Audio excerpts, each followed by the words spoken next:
RAIS RUTO ntuku ya omonde narothete gikaro kia mwanya na ma MCA monde maria mari rungu rwa mwaburi wa ngwataniro Kenya Kwanza. Akiaria RAIS RUTO narombete MCA mama gutigira ni makuthoma na kwerebwa bururu manifesto ya thirikari ino ni kenda momba kwerensa wega mwananchi augite thirikari ni umetie muno gukinyithaniria mawira ni maria mekire akenya kagitaka campaign.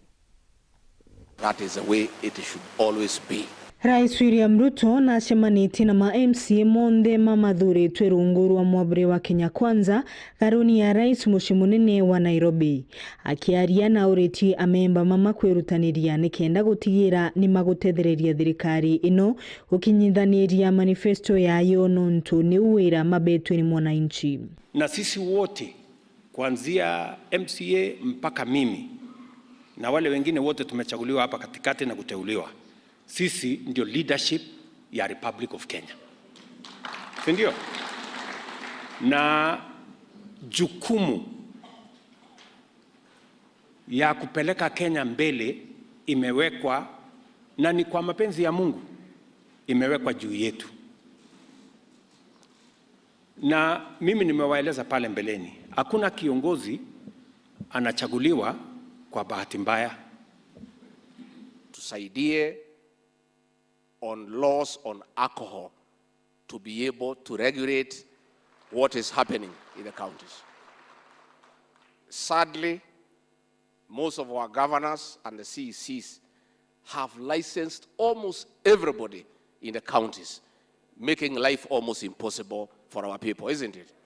So tunataka mtusaidie, you tighten the laws, and I want to thank those who have already done so, the county of Nyandarua. I think Meru alipitisha juzi, na wale wengine tafadhali assist us so that we can work together na tutafaulu tukifanya kazi pamoja. RAIS na kinyeretie no mwanka mabingi mawira ni monde kenda kugarura Kenya. And we are sticking to our plan.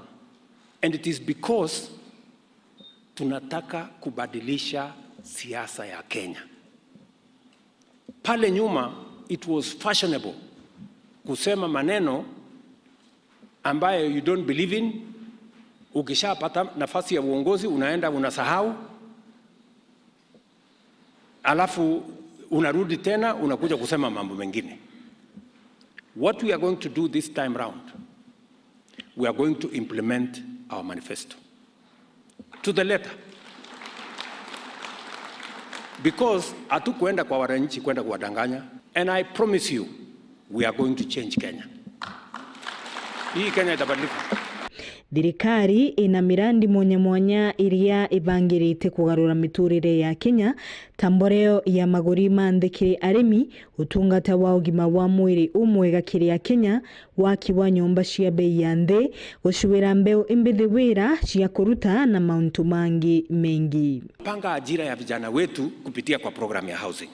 As I talk to you now, we already have 140,000 young people working in our housing program who were not working last year. Na uritema MCA gutigira arimi ni makwiyandikithia kenda momba kugunika kumakire thirikari na guciarithia irio imingi.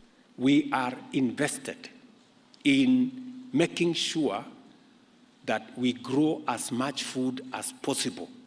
It is the only way we are going to eliminate hunger in Kenya. Now you've seen we bought 500 metric tons of sunflower tuliagiza from Zambia and other places. Ndio mumeona this year kuna sunflower inakuwa grown some parts of Kenya. We want to build it up. Sunflower, we're going to bring more seeds of soya, we're going to bring more seeds of canola, and now we have a whole program on palm oil. It's going to take us a bit longer because palm oil will take us 4, 5, 6 years. So, but our plan is that we must start now. Mimi nataka niwaulize kama viongozi wa mashinani. You have a role to play. Wewe kama kiongozi wa mashinani, you have a duty. Kusumbuana na governor, kusumbuana na watu wa NCBB, kuhakikisha kwamba watu wako kwa ward yako wanapata mbolea. wewe lazima utusaidie kuhakikisha kwamba all your farmers are registered. Tulifanya na chiefs tukaregister, lakini bado kuna farmers hawapati mbolea because they are not registered. As a leader in a ward, friends, make it your responsibility. Uria kuga ni moronto umunene uria menau na shokete ashokia nkatho ni ngwataniro ithiritwe iribu gatagati ka thirikari nene na thirikari ya county. Nataka vile vile ni washukuru mara tukiwauliza katika shughuli zenu za bunge za county, maneno ya county aggregation and industrial park, program ya housing, program ya health, mumekuwa watu wa kujitolea na mumetusaidia kupitisha regulations, sheria ambayo imetuwezesha kutimiza yale mipango ambayo tumekubaliana kati ya national government na county government.